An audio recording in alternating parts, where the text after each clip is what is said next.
glory land. I am on my way to those mansions there, just over in the glory land. Sing our praise and glory share, just over in the glory land. Just over in the glory land. I join the happy angel band, just over in the glory land. Just over in the glory land. Where with the mighty host I'll stand, just over in the glory land.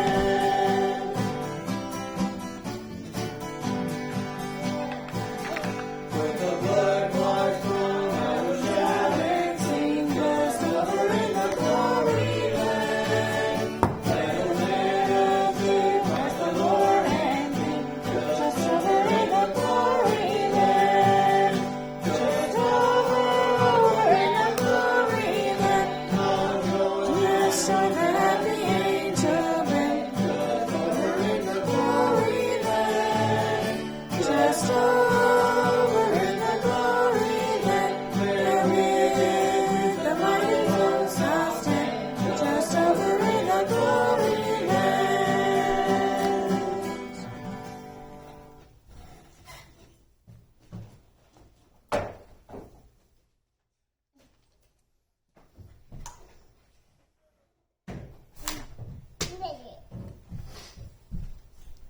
Have your Bibles this morning.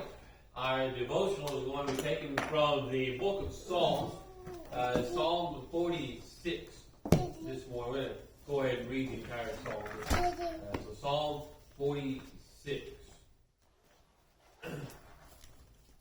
This morning, our devotional is going to be looking at a title of the Lord, one of his names that is applied to him, that is really a military term, but it is one that often is used to convey the hope, the strength, the peace that God has and affords and gives to you and to me.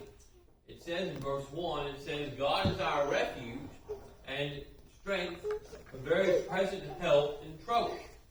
Therefore will not we fear, though the earth be removed, though the mountains be carried in the midst of the sea, though the waters thereof roar and be troubled, though the mountains shake with the swelling thereof. There is a river, the streams thereof shall make glad the city of God, and the holy place, the tabernacles of the Most High. God is the midst of her.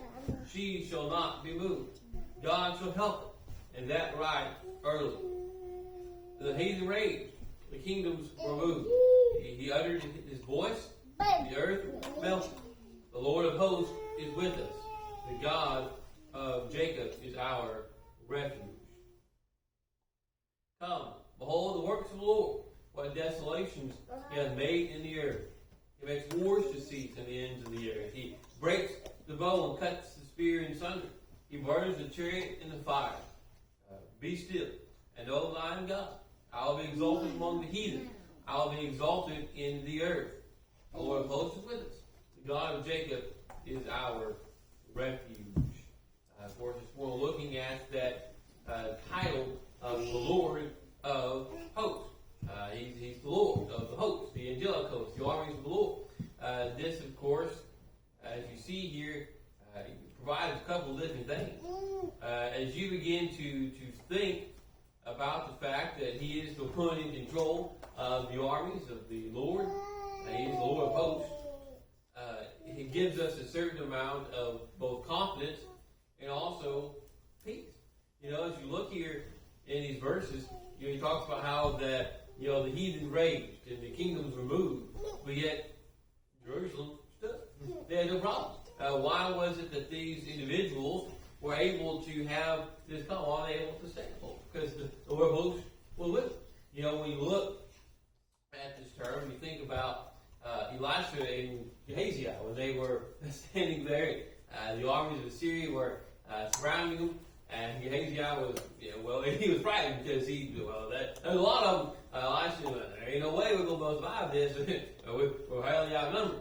And what Elisha told him was, But there's more with us than there are of them. He prayed and said, God opened my servant's eyes that he could see, and then his eyes were open, and he looked and he saw that the army of the Lord was far more numerous than that the armies of Syria. And they surrounded them. And of course, then he prayed and blinded the eyes of the army, and he led them off. But anyway, nonetheless, the point being, the armies of the Lord were far more than the armies of man. And so that's why Elisha wasn't afraid. That's why you and I should never be afraid today. We should always be able to find confidence and strength, hope, peace in knowing that no matter what the situations might be, no matter what the odds might seem from a worldly perspective, there is always more with us than there is with the world, because if God is for us, then who can stand against us? Of course, the answer to that is no. He's our refuge and our strength. He's always there in trouble. He helps, and that right just in time, and God will help. Maybe not your time, but in His time, He will help. No matter how helpless, no matter how hopeless a situation might seem, if your trust is in God today, then you have hope. That is the fact that the Lord of hosts will not leave you, and that He will be our refuge, our strength. No matter how much the world may rage, no matter how much men may fight against you, if God's on your side, you have reason to have confidence and hope today, because the world will not and cannot conquer Him who is the Lord of hosts. If you will, let's have a word of prayer this morning. As we began last week looking at the Son, Jesus, we looked at His pre-existence, and now we're going to look at some of the specific things Jesus did in the Old Testament times. Also proved that He existed before Bethlehem. Theophanies, I guess is how you pronounce that, just means the pre-appearance of Jesus before Bethlehem. There are several. We're going to look at a few of them. The first one we're going to look at is Hagar, his appearance to Hagar.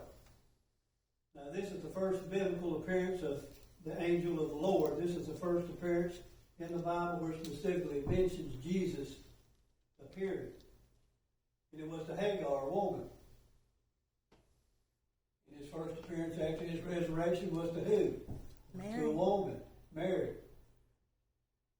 People could knock God all he wants to, say He's made women second class. He hasn't made women second class. That's the first person He appeared to in the Old Testament time, and after His resurrection, that's the first person He appeared to in New Testament time. Was to women. Women are important. They always have been, always will be. If a woman hadn't been important, God wouldn't have created him. God knew man needed a woman.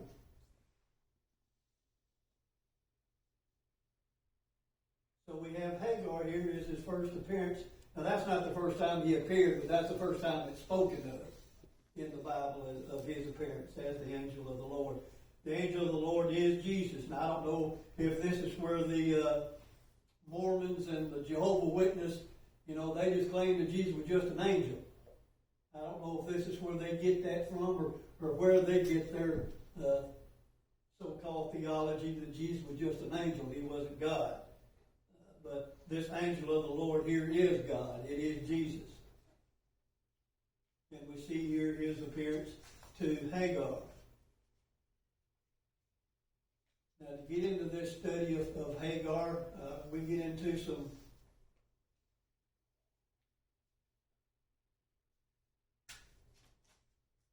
rough times, I guess you want to call it. Sarah and her bright idea started trouble then and still going on today. Now, as we know, God promised Abraham and Sarah 3 or 4 times, it's spoken of in the Bible, that they would bear a child. Okay, they've gone a pretty long time here, and they haven't had a child yet. And even though God told her that she would, well, God, I'm going to help you because I don't think you know what you're talking about.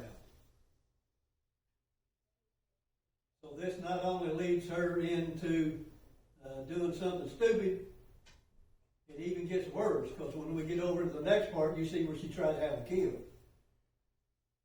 She tries to wipe out her mistake.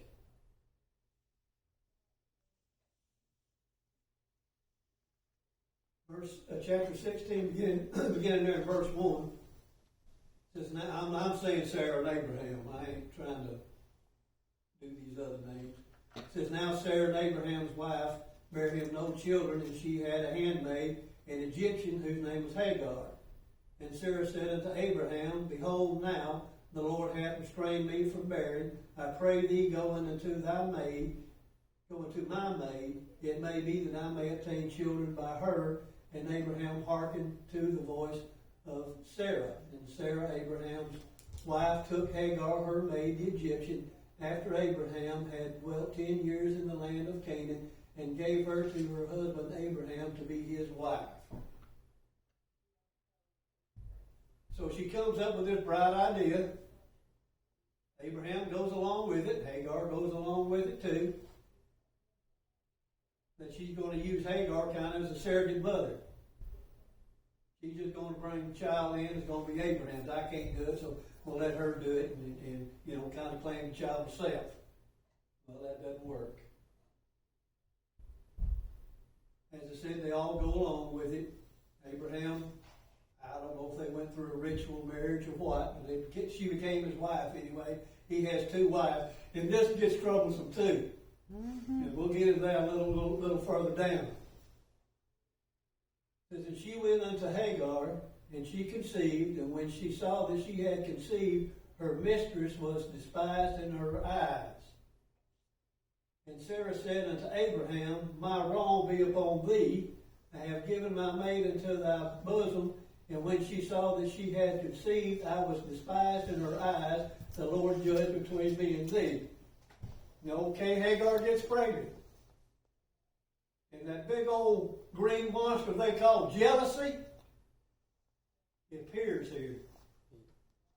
Oh, no, I came up with this idea, but I didn't want this to happen. She's pregnant now. Now she thinks she's better than I am.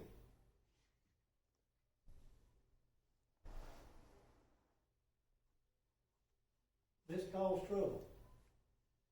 What's the first thing Sarah does? Well, it's all your fault. You did this. I didn't have nothing to do with it. You did this. It's your fault. You're Hagar's fault. Now she thinks she's better than me because now she's pregnant and she can have a child and I can't. Even though she was Abraham's wife, she was still Sarah's slave. She didn't get elevated up to a wife status. She was just there to bear a child. So Sarah's all mad. She's jealous because now this girl's going to have a child that she can't have. Sarah runs to Abraham. It's all your fault. It says, and Sarah said unto Abraham, my wrong be upon thee. I have given my maid into thy bosom. And when she saw that she had conceived, I was despised in her eyes. The Lord judged between me and thee. But Abraham said unto Sarah, behold, thy maid is in thy hand. Do to her as thou pleasest thee. And when Sarah dealt hardly with her, she fled from her face. Abraham doesn't care. She's your slave. Do with her what you want. This wasn't my idea. This was your idea. So do with her as you please. So old jealousy, boy, she gives Hagar a hard time. So hard that Hagar decides it's better to run away and get away from here. And you know what, back in those days, what they did to slaves that ran away? Killed them. Or they could. They didn't all the time do it, but sometimes they did do it. But she thought it better for me to get out of here. I can't take all this hard treatment. This griping, complaining, Sarah putting on me, making me do things that I used to didn't have to do. She's killing me. I'm getting out of here. So she runs away. Now this is where Jesus comes on the scene. 7 says, and the angel of the Lord found her by a fountain of water in the wilderness, by the fountain in the way of Shur. And he said, Hagar, Sarah's maid, whence camest thou, and whither wilt thou go? And she said, I flee from the face of my mistress Sarah. And the angel of the Lord said unto her, Return to thy mistress, and submit thyself unto her hands. So Jesus appears to her there. Now, whether Hagar was saved or not, I don't know. The Bible doesn't. Whether Sarah was saved or not, I don't know. The Bible doesn't say. I would kind of think maybe they were being with Abraham, but that doesn't necessarily mean they were saved. God appears to Hagar here in the form of Jesus. Asks her where she, what are you doing here? He tells the story, how Sarah had been mistreating her, pretty bad. And God tells her to go back. Jesus says, go back. Submit to Sarah. Put up with what she's throwing your way. Then he goes on and promises her that he will take care of her. It says, and the angel of the Lord said unto her, I will multiply thy seed exceedingly, that it shall not be numbered for multitudes. He said, I'm going to bring, from that child that's inside you, I'm going to bring a great nation. And he does. That's where your Arabs come from. They're still fighting with Israel. It says, and the angel of the Lord said unto her, Behold, thou art with child, and shalt bear a son, and shalt call his name Ishmael, because the Lord hath heard thy affliction. And he will be a wild man. His hand will be against every man, and every man's hand against him, and he shall dwell in the presence of his brethren. And if you know anything about the Arab nations, if they can't find nobody else to fight, they'll fight themselves. It doesn't make any difference. All they want to do is fight. Apparently, just the way Ishmael was. He was a fighter. He enjoyed fighting. The Arabs do too. It says that she called the name of the Lord that spake unto her, Thou, God, seest me. For she said, I have also here looked after him and seen him. So God came to her in the form of Jesus. She saw him. She knew who he was. She says, You're the God that sees me. Verse 14 says, Wherefore the well was called Beer-lahai-roi. Behold, it is between Kadesh and Beer. And Hagar bare Abraham a son, and Abraham called his name, which Hagar bare Ishmael. And Abraham was 86 years old when Hagar bare Ishmael to Abraham. So we see that she goes back. I guess things kind of calm down a little. The child was born. He is named Ishmael, as Jesus told Hagar to name him, and Abraham named him that.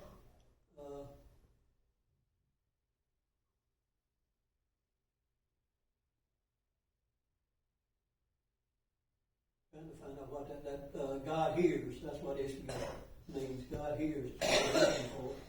So God heard Hagar and came to her rescue, told her to go back, and she goes back, and it says bears this child.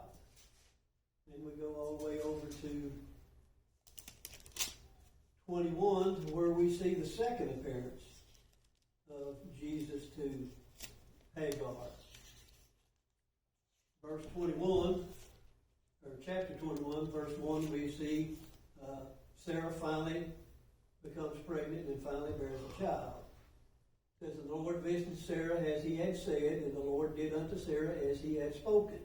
For Sarah conceived and bare Abraham a son in his old age, at the same time of which God had spoken to him. And Abraham called the name of his son that was born unto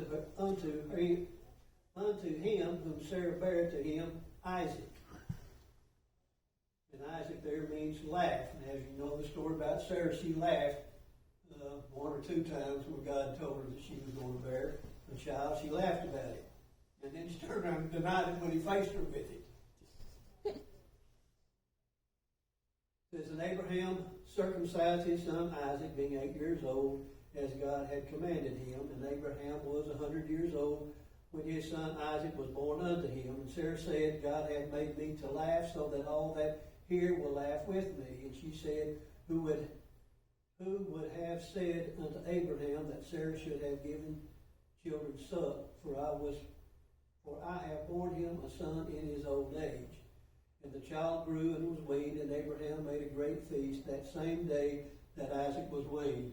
And everything's kind of settled down now, but it's fixing to all break out again. That big old green monster of jealousy fixing to jump out here again and really get bad.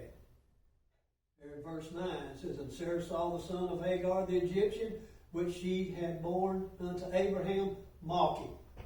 The word making fun or laughing at Isaac for some reason. Kids are kids. They've all done that. From the time they're born, and I guess we grow up eventually, you know, and we won't do it, maybe not as much as we used to. But this is just children's stuff. Oh boy, she blows her stack. It says, Wherefore she said unto Abraham, Cast out this bondwoman and her son, for the son of this bondwoman shall not be heir with my son, even with Isaac. Get them out of here. I don't want them nowhere around my son. I don't care how you do it. But we found out how he does it. He does it the way Sarah says to do it. And that's you just kick them out. It says, the thing was very grievous to Abraham's sight because of the son. Abraham loved Ishmael. If you remember back over a couple of chapters that you've read Genesis before, he asked Abraham to let Ishmael be his heir. He's kind of given up on this childbearing too. He says, let Ishmael be my heir. I've got a son through him. Let him be it. And God says, no, I'm going to give you and Sarah a son. Now, whether his feelings for Hagar ever grew or not, I don't know. Whether they ever had any more relationship, I kind of doubt it after that. They may have. I don't know, but they didn't have any other children anyway, if they did.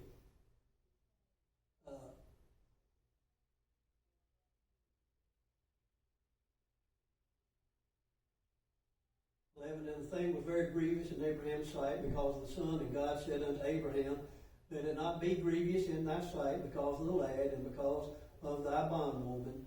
And all that Sarah hath said unto thee, hearken unto her voice. For in Isaac shall thy seed be called. So Jesus says, you do what Sarah says. Now we see what apparently Sarah said.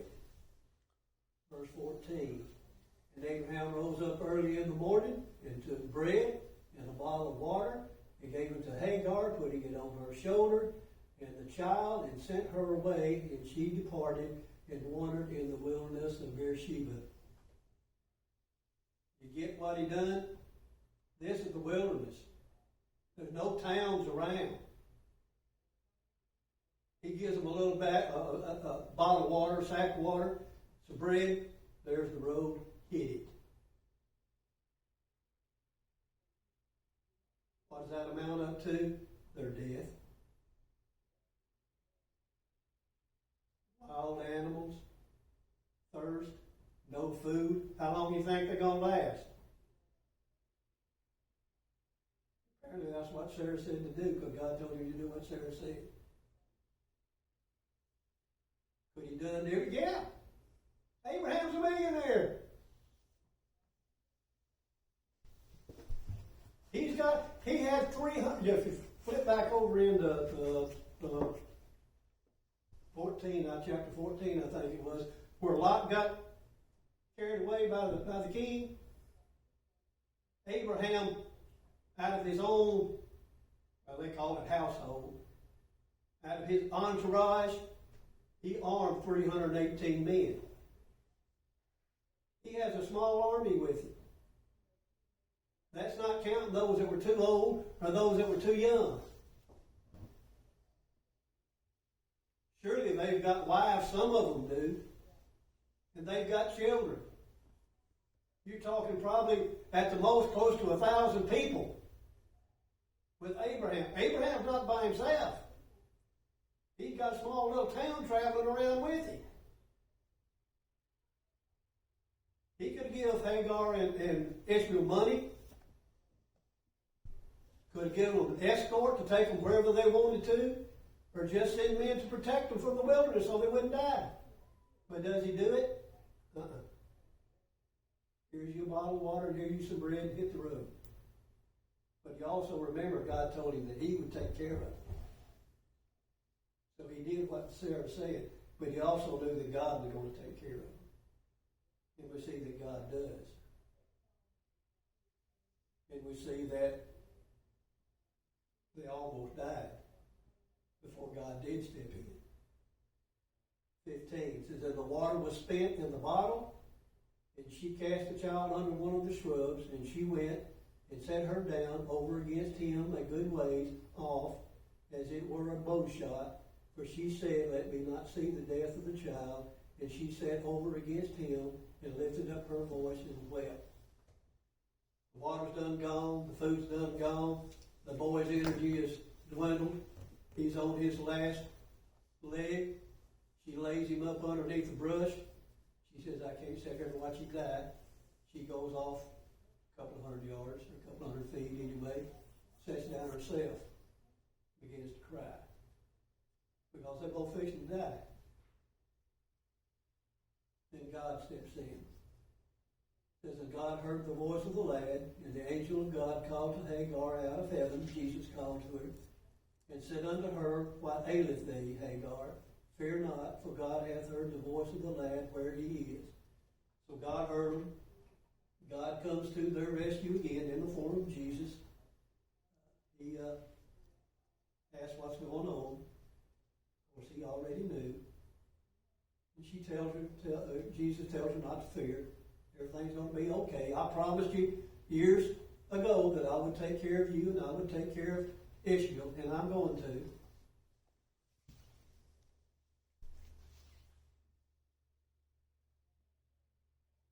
17, and God heard the voice of the lad. We'll go in here again. And the angel of God called to Hagar out of heaven and said unto her, what aileth thee, Hagar? Fear not, for God hath heard the voice of the lad where he lay. Arise, lift up the lad, and hold him in thine hand, for I will make him a great nation. Again, he's telling her again, he's going to make a great nation of her. Go back to your son, pick him up, hold him. He's not going to die.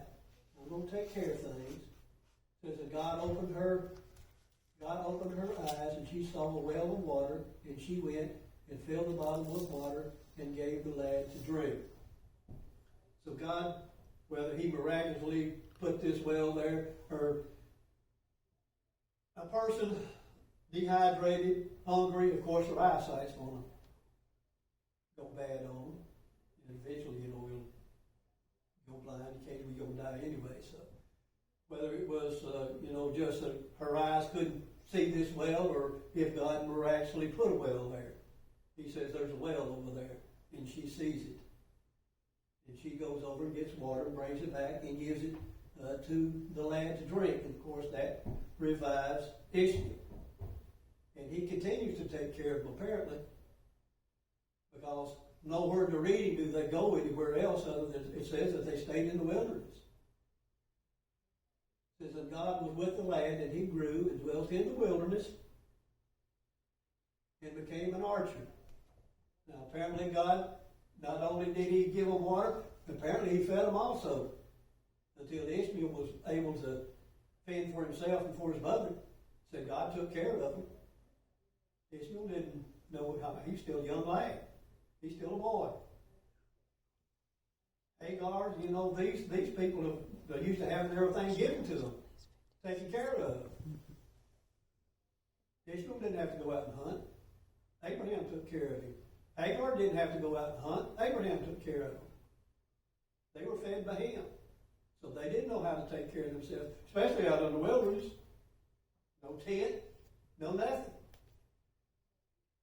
So God takes care of them out there in this wilderness. Now, whether he gave them manna like he did Israel, or whether he gave them meat like he did Isaac, or not Isaac, but prophet Elijah, fed him. Somehow he took care of him until Ishmael was man enough to take care of him and his mother. It says, and he dwelt in the wilderness of Paran, and his mother took him a wife out of the land of Egypt. So God takes care of Hagar and takes care of Ishmael after they had been abandoned, put out in the wilderness. Y'all got anything y'all want to part, of course, this is where Jesus appears. He's the one that does this. He's the one that keeps Hagar and Ishmael alive. As I said, that is his first appearance that the Bible speaks of.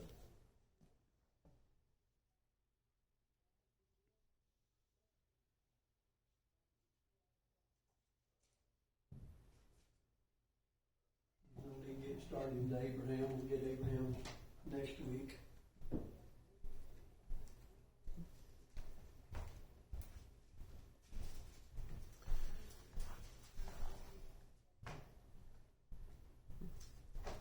But it's amazing what people let jealousy do to them.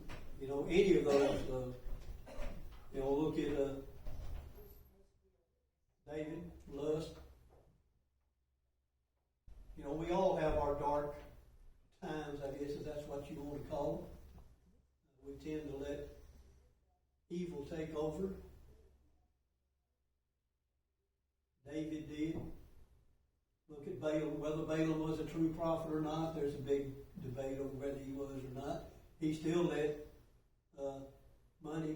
lust for money, get in his eyes. And if he was a true prophet, he turned from it. David committed murder, adultery. You know, when you see those things, you also see the long-standing consequences. Yeah. Like you said, Ishmael and the nations that followed, they're still at war. Yeah. And David lost at least 3 sons, if not more. You know, and even after his death, that one son still tried to usurp Solomon and had to get executed. You know, it just all for a moment or a weakness, or, in their case, probably longer than a moment, but you know what I mean. Because of that time when they did leave God's guidance. We don't tend to think about the judgment. Look at Achan. Look what it cost Achan. His whole family, cattle, everything. They took everything of his, stoned him for his lust for money. Ananias and Sapphira. Yeah. Pride. All those will get us in trouble if we don't control them. Ask God to help us to control them. In that 21st chapter there, when Ishmael is sitting over there, he's ready to die. And when God appears to Hagar, I find it interesting that he says, I heard the lad. Yeah, I heard the lad. Yeah. It doesn't say anything about Hagar ever said, going through the prayer to God, anything. Ishmael's the one sitting over here dying, and he's sitting there praying to God, and God says, I heard him, I'm appearing to you. you get up and go get him something to drink. Yeah, that's Abraham's son. Yeah. And you don't take care of Abraham's son until like you said. And you know that Abraham, how much extent Ishmael ever, accepted or understood anything, I don't know, but Abraham taught Ishmael enough about the Lord that Ishmael knew how to pray. Yeah. As far as I know, other than Abraham's death, the Bible never says that they ever met again. The next time you hear Ishmael after this is after Abraham, other than they go through his life. But as far as him ever being back with Abraham, that was at his death, at his burial. Him and Isaac buried Abraham. It's never spoken of anywhere that him and Abraham ever got that. That's not saying they did, but it's never spoken of in the Bible that they ever got back together again after that. That had to be a really tense funeral service. Yeah.